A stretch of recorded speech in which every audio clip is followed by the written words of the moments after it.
So I need to cook up an RPG, a popular game genre where the players beat levels and bosses to obtain different types of loot which will allow them to progress themselves even further. And I'm gonna be making a full RPG with combat, looting, and much more on Roblox. Let's do this. First, let's make a new project in studio, and we're gonna be naming it Legends because, well, honestly, I don't really know why. Alright, let's start by making a sword that our player will be using. And one of the things that makes RPGs really interesting is the unique combat in each game, which allows for completely different ideas than the genre. In my game, I'm gonna be following the theme of blocks and pixels. I know, a completely unique idea. Hey, don't show that. So far, the sword looks nice, but we need some animations, so let's hop into Blender.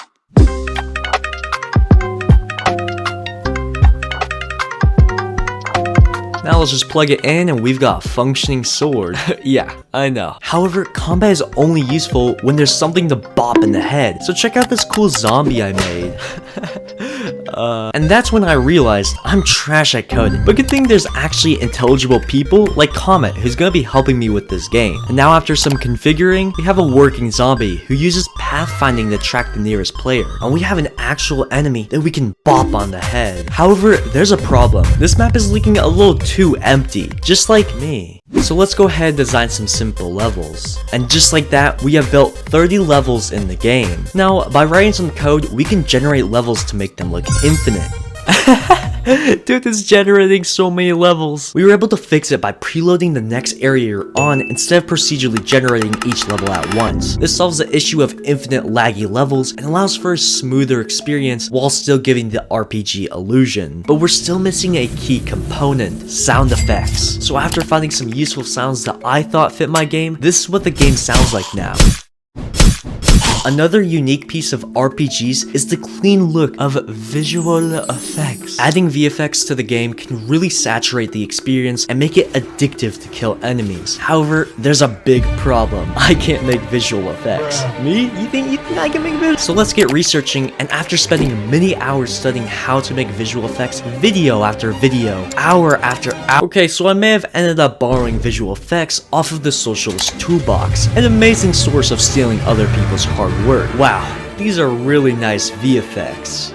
My VFX. Anyways, don't focus on that. Right now the game is at the point where we have the combat in place and the map is functioning well, but there's barely any progress the player can make because, well, there's only one enemy, one sword, and there's no way for the player to get items. So I started designing some weapons and ended up with these cool swords I made, which will be implemented into the game. I also added various armor pieces that the players will use to gain more health. This is important because one of the key features of an RPG game is gathering loot from an enemy. Now, some games follow the intense rates and gains, forcing 5-year-olds to grind 24/7, 7 days a week to figure out mathematical theorems of when and where the spawn locations are, just so that they can have a release of dopamine when they obtain special items that let them flex their legendary aura on all the noobs. After all, most gamblers quit before they go big. But this plan would clearly ruin the Gen Alpha generation and would most likely destroy the future of the planet, which is why this is the strategy we need to go for. However, while some games may be advanced,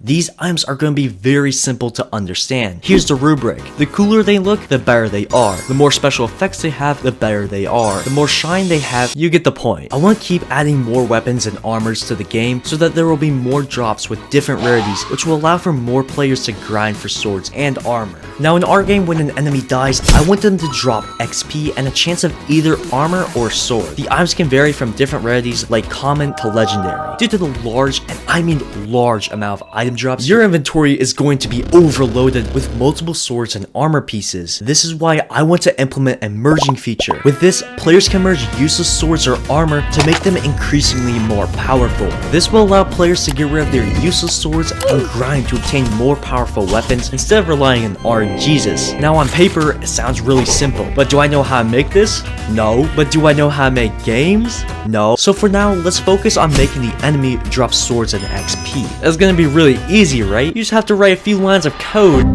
Okay, so it wasn't really easy, but we were eventually able to add drops to players, and the only way to collect them is by beating the level you're on.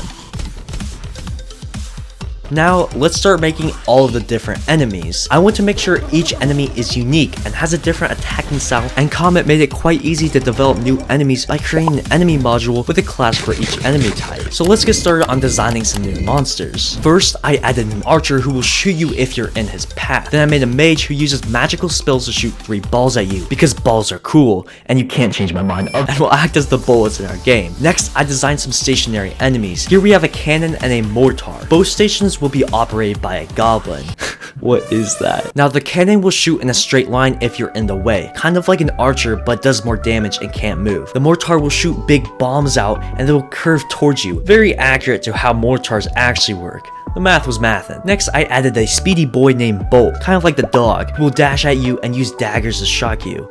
However, to balance the fast boy, we need a slow man. So I decided to design a giant who will use his giant mace to hit you.